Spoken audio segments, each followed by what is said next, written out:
Halo bos-bos, jumpa lagi dengan saya channel Moldi Segi. Kali ini saya bersama istri saya Pris dan Maria akan dinner. Tapi kali ini yang kami tuju adalah restoran warung bokek yang ada di Megamas, Kota Manado.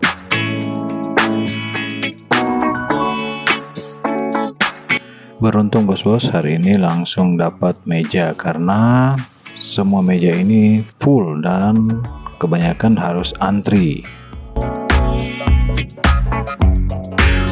Tentunya tak menunggu lama, langsung memesan makanan yang ada di restoran ini. Tentunya menu yang menjadi andalan di restoran ini.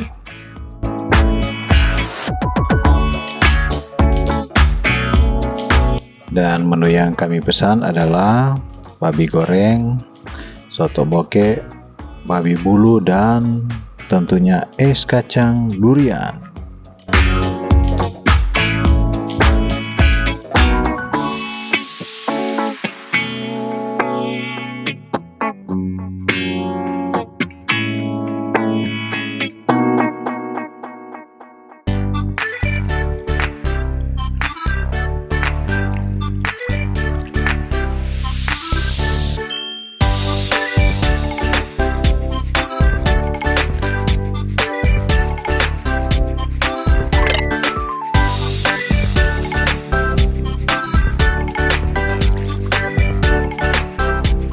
Ini dia bos-bos, menu yang ditunggu-tunggu, babi bulu. Langsung disajikan bersama dengan bulu atau bambu.